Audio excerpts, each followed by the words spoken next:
नमस्कार, श्री स्वामी समर्थ। मी साधना तुम्हा सर्वांचं आपल्या यूट्यूब चॅनलमध्ये खूप खूप खूप मनापासून स्वागत आहे। तुम्ही जर चॅनलवर नवीन असाल आणि चॅनलला सबस्क्राइब केलं नसेल तर सबस्क्राइब करा आणि बेल आयकॉनवर क्लिक करा। येत्या 4 डिसेंबर 2025 ला दत्त जयंती आलेली आहे आणि दत्त जयंती म्हटलं की आपल्या सर्व स्वामी भक्तांसाठी, दत्त भक्तांसाठी एक पर्वणीचा अतिशय महत्त्वाचा सण असतो। आणि या दत्त जयंतीच्या निमित्ताने दत्त जयंती सप्ताह केंद्रांमध्ये, मठांमध्ये आयोजित केला जातो आणि या सप्ताह कालावधीमध्ये श्री गुरुचरित्र ग्रंथाचं पारायण हे केलं जातं। तसेच अनेक घरांमध्ये अनेक महिला किंवा पुरुष या श्री गुरुचरित्र ग्रंथाचं पारायण करत असतात। आता कोणत्याही ग्रंथाचं पारायण करायचं झालं तर त्याच्याशी संबंधित अनेक नियम असतात आणि ते नियम खूप कठोर असतात, कडक असतात असा आपला गैरसमज असतो। आणि म्हणूनच गुरुचरित्र ग्रंथाच्या पारायणाचे जे काही नियम आहे ते अतिशय कठोर आहे, कडक आहे आणि या भीतीने बरेचसे स्वामी सेवेकरी गुरुचरित्र ग्रंथाचं पारायण करण्यापासून वंचित राहतात। तर आजच्या या व्हिडिओमध्ये आपण गुरुचरित्र ग्रंथाचं पारायण करत असताना आपल्याला कोणकोणत्या नियमांचं पालन करायचं आहे त्याबद्दल माहिती पाहणार आहोत। त्यामुळे व्हिडिओ स्किप न करता माहिती शेवटपर्यंत ऐका आणि माहिती आवडल्यास चॅनलला सबस्क्राइब करा, व्हिडिओला लाईक, शेअर आणि कमेंट करा। तर बघा, 4 डिसेंबर 2025 वार गुरुवारी दत्त जयंती आहे आणि 28 नोव्हेंबर 2025 ते 4 डिसेंबर 2025 या 7 दिवसांच्या कालावधीमध्ये श्री गुरुचरित्र ग्रंथाचं पारायण हे आपण सर्वजण करत असतो। आता गुरुचरित्र हा केवळ एक ग्रंथ नसून तो 5वा वेद मानला जातो आणि म्हणूनच या ग्रंथाचं वाचन करणारी व्यक्ती अतिशय नशीबवान असते, भाग्यवंत असते। असं म्हणतात की मन असता पवित्र, सदा सर्व काळ वाचावे गुरुचरित्र। या गुरुचरित्र ग्रंथाच्या पारायणाने किंवा पठणाने आपल्या जीवनातील असंख्य अडचणी असतात, आर्थिक अडचणी, व्यावहारिक अडचणी, लग्नासंबंधीच्या अडचणी, संतानप्राप्ती संबंधीच्या अडचणी किंवा आरोग्यविषयक काही अडचणी असतील तर अशा सर्व अडचणींवर मात मिळवण्यासाठी रामबाण उपाय म्हणजे श्री गुरुचरित्र ग्रंथाचं पारायण आहे। आणि म्हणूनच आपल्याला या ग्रंथाचं पारायण आयुष्यात एकदा तरी करायचं असतं। असं म्हणतात की गुरुचरित्र ग्रंथाचं पारायण करणारी व्यक्ती ही खूप नशीबवान असते। नशीबवान लोकांनाच या ग्रंथाचं पारायण करण्याचं भाग्य मिळत असतं आणि म्हणूनच अशा भाग्यवान लोकांच्या यादीमध्ये आपलं नावही आपल्याला नोंदवून घ्यायचं आहे। म्हणूनच या दत्त जयंतीला आपल्याला श्री गुरुचरित्र ग्रंथाचं पारायण करायचं आहे। आता सर्वात महत्त्वाचं म्हणजे सर्वच लोकांचा असा समज आहे की गुरुचरित्र ग्रंथाच्या पारायणाचे नियम खूप कडक आहे, तर काही कडक नियम नाहीये। तुम्ही जर मनाची तयारी केली तर सर्व नियमांचं तुम्ही काटेकोरपणे पालन करून गुरुचरित्र ग्रंथाचं पारायण नक्कीच तुमच्याकडून दत्त महाराज करून घेतील, हीच दत्त महाराजांच्या चरणी आणि स्वामी महाराजांच्या चरणी प्रार्थना आहे। तर वळूया आजच्या गुरुचरित्र ग्रंथाच्या पारायणाच्या नियमांकडे। तर बघा, सर्वात महत्त्वाचा नियम तसे पाहिलं तर 3 महत्त्वाचे नियम या पारायणासंबंधी आहे आणि पहिला नियम म्हणजे आपल्याला गुरुचरित्र ग्रंथाचं पारायण करत असताना मांसाहार कडकडीत वर्ज्य करायचा आहे। बघा, तुम्हाला मांसाहार तुमच्या घरामध्ये आणायचा नाही, शिजवायचा नाही आणि खायचा देखील नाही। त्याचबरोबर दुसरा नियम म्हणजे तुम्हाला परान्न वर्ज्य करायचं आहे। या गुरुचरित्र ग्रंथाच्या पारायण काळामध्ये तुम्हाला दुसऱ्याच्या घरचं अन्न खायचं नाही किंवा बाहेरून आणलेलं किंवा हॉटेलमधील कोणताही पदार्थ तुम्हाला खायचा नाही। तुम्हाला फक्त तुमच्या घरामध्ये शिजवलेलं अन्न हे ग्रहण करायचं आहे। तिसरा आणि महत्त्वाचा नियम म्हणजे तुम्हाला गुरुचरित्र ग्रंथाच्या पारायणाच्या वेळेस ब्रह्मचर्याचं पालन हे करायचं आहे। आता यानंतर या पारायणासंबंधित छोटे छोटे काही नियम आहे, त्यांचं पालन आपल्याला करायचं आहे। बघा, गुरुचरित्र ग्रंथ वाचत असताना आपल्याला गादीवर किंवा बेडवर झोपायचं नाही। आपल्याला जमिनीवर किंवा फरशीवर चटई किंवा घोंगडी टाकून त्यावर झोपायचं आहे। आणि जर तुम्ही खाली जमिनीवर झोपू शकत नसेल, काही त्रास असेल तर तुम्ही पलंगावरील किंवा बेडवरील गादी काढून त्यावर गोधडी टाकून किंवा चटई टाकून त्यावर झोपायचं आहे। तुम्ही या पारायण काळामध्ये कांदा आणि लसूण विरहित पदार्थ खायचे आहे, म्हणजे कांदा लसूण तुम्हाला वर्ज्य करायचा आहे। त्याचबरोबर आपल्याला कडधान्य या पारायण काळामध्ये खायचे नाही। आता कडधान्य म्हणजे काय तर मटकी, हरभरा, मूग, चवळी, तूर यासारखे जे धान्य आहे ते आपल्याला पारायण काळात खायचे नाही। त्याचबरोबर आपल्याला द्विदल धान्य या पारायणाच्या काळामध्ये खायचं नाही। द्विदल धान्य म्हणजे काय, जेव्हा आपण एखादं धान्य फोडतो तर त्याचे 2 समान भाग होतात।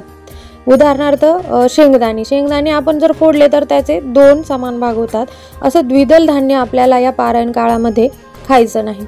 त्याचबरोबर तुम्ही पारायणाच्या दिवशी सकाळी जी काही भाकरी खाणार आहे किंवा चपाती खाणार आहे तेच तुम्हाला 7 दिवस खायचं आहे। जर पहिल्या दिवशी तुम्ही गव्हाची चपाती खाल्ली तर 7ही दिवस तुम्हाला चपातीच खायची आहे। पहिल्या दिवशी तुम्ही ज्वारी खाल्ली तर 7ही दिवस ज्वारीच खायची आहे। अशा प्रकारे एकच धान्य आपल्याला 7 दिवस खायचं आहे। त्याचबरोबर आपल्याला मसाल्याचे पदार्थ, तेलकट पदार्थ किंवा मैद्याचे पदार्थ, मैदा, भात असे पदार्थ खायचे नाही। तर बघा, थोडक्यात सांगायचं झालं म्हणजे आपल्याला सात्विक आहार या 7 दिवसांच्या कालावधीमध्ये घ्यायचा आहे। जे पदार्थ खाऊन आपल्याला राग येईल असे तामसी पदार्थ आपल्याला खायचे नाही। आपल्याला सात्विक आहार या पारायण काळामध्ये घ्यायचा आहे। मग आता तुमचा प्रश्न असा असेल की मग आपण या पारायण काळामध्ये खायचं तरी काय? तर बघा, तुम्ही फळं खाऊ शकतात, तुम्ही दूध पिऊ शकतात, दूध खाऊ शकतात, दूध पोळी खाऊ शकतात। त्याचबरोबर तुम्ही भेंडी, गिलकी, दोडके, कारले आणि ज्या काही हिरव्या भाज्या आहे त्या खाऊ शकतात। तुम्ही कांद्याची भाजी खायची नाही। त्याचबरोबर तुम्ही सर्व प्रकारची फळं देखील खाऊ शकतात। आता पुढचं आणि महत्त्वाची शंका म्हणजे पारायण काळामध्ये उपवास करायचा असतो का? तर बघा, पारायण काळामध्ये अजिबात उपवास करण्याची गरज नाही। बघा, ज्या वेळेस आपण पारायण करत असतो तेव्हा आपलं मन हे शांत आणि एकाग्र राहिलं पाहिजे। आपण जे काही वाचत आहे त्यावर आपलं एकाग्रता टिकून राहिली पाहिजे, आपली कॉन्सन्ट्रेशन पॉवर ही वाढली पाहिजे। त्यामुळे आपल्याला पारायण काळामध्ये उपवास करायचा नाही, कारण आपण उपवास केला तर आपल्याला आरोग्याशी संबंधित समस्या जाणवत असतात, पित्त, ॲसिडिटी होत असते। त्याचबरोबर आपण जर उपवास असल्यावर जेवण केलं नाही पुरेसं तर आपली जी काही मनस्थिती आहे ती चिडचिडी होते, आपलं मन एकाग्र होत नाही, चिडचिडेपणा वाढतो, राग येतो आणि त्यामुळे आपल्याला उपवास करण्याची गरज नाही। तुम्ही 2 वेळ पोटभर जेवण करून पारायण करायचं आहे।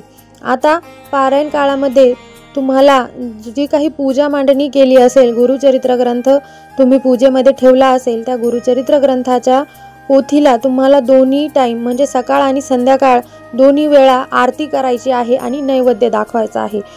जे काही पदार्थ तुम्ही खाणार आहात त्याचाच नैवेद्य ग्रंथाला दाखवायचा आहे आणि त्यानंतर तो नैवेद्य तुम्ही स्वतः ग्रहण करायचा आहे।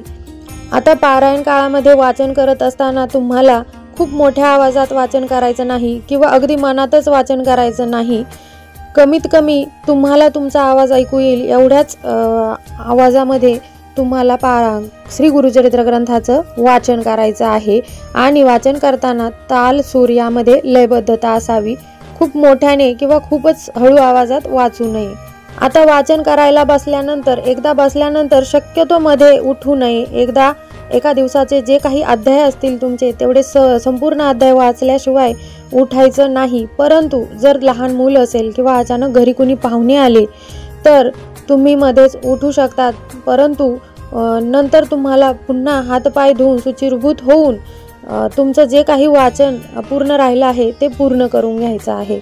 आता सर्वात महत्त्वाचं म्हणजे श्री गुरुचरित्र ग्रंथ वाचण्याचा योग्य वेळ कोणता? तर बघा, तुम्ही गुरुचरित्र ग्रंथ हा अगदी पहाटेच 3 वाजेपासून म्हणजे ब्रह्ममुहूर्तापासून ते सायंकाळी 4 वाजेपर्यंत किंवा सायंकाळी जर तुम्ही ऑफिसला जात असाल तर तुम्ही जेव्हा ऑफिसवरून येणार आहात तेथून आल्यानंतर आंघोळ करून शुचिर्भूत होऊन तुम्हाला वाचन करायचं आहे। तुम्ही अगदी 8 वाजेपर्यंत किंवा 9 वाजेपर्यंत संध्याकाळीही या ग्रंथाचं वाचन करू शकतात, काही हरकत नाही। फक्त दुपारी 12 ते 12:30 हा वेळ दत्त महाराजांच्या भिक्षेचा वेळ असतो, त्यामुळे त्या वेळात तुम्हाला वाचायचं नाही। आणि सर्वात महत्त्वाचं म्हणजे ज्या दिवशी तुम्ही पारायण सुरू करणार आहात म्हणजेच 28 नोव्हेंबरला पारायण सुरू करणार आहे तर 27 नोव्हेंबरला म्हणजे गुरुवारी संध्याकाळी तुम्हाला 4 चपातीचे नैवेद्य छोट्या छोट्या चाणक्या बनवायच्या आहे। चपातीच्या किंवा बाजरीच्या, ज्वारीच्या, कशाच्याही चाणक्या तुम्हाला 4 बनवायच्या आहे आणि त्या चाणक्या तुम्हाला 3 कुत्र्यांना खाऊ घालायच्या आहे आणि एका गाईला तीच आणखी तुम्हाला खाऊ घालायची आहे आणि नंतर दुसऱ्या दिवशी तुम्हाला पारायणाला सुरुवात करायची आहे। आणि सर्वात महत्त्वाचं म्हणजे गुरुचरित्र ग्रंथाचं पारायण करत असताना आपण जी पूजा मांडणी केली आहे, जो ग्रंथ पूजेमध्ये ठेवला आहे, त्या ग्रंथाचं पावित्र्य आपल्याला राखायचं आहे आणि म्हणूनच आपल्याला गोमूत्राचा वापर या पारायण काळामध्ये जास्त करायचा आहे। जर आपण किंवा एखादी व्यक्ती घराबाहेर कामानिमित्त गेली आणि ती परत आली तर तिच्या अंगावर आपल्याला गोमूत्र शिंपडायचं आहे। तसेच घराच्या आजूबाजूला आणि जेथे आपण पूजा मांडणी केली आहे त्या जागेवर ग्रंथावर आपल्याला गोमूत्र शिंपडायचं आहे। आणि तुम्हाला पारायण काळामध्ये दररोज संध्याकाळी श्री विष्णू सहस्रनामाचं पठण करायचं आहे। बघा, पारायण काळामध्ये जर दिवसभरात आपल्याकडून काही चुका झाल्या तर त्या चुकांची क्षमा याचना म्हणून आपल्याला श्री विष्णू सहस्रनाम स्तोत्राचं पठण करायचं आहे। तर अशा प्रकारे अतिशय साधे आणि सोपे नियम या पारायणाचे आहे आणि हे नियम जर तुम्ही तुमच्या मनाची तयारी केली तर नक्कीच तुम्ही या नियमांचं पालन करून श्री गुरुचरित्र ग्रंथाचं पारायण नक्कीच या दत्त जयंतीला करू शकतात। तर अशा प्रकारे या नियमांचं पालन करा आणि श्री गुरु दत्त महाराजांना प्रसन्न करून घ्या।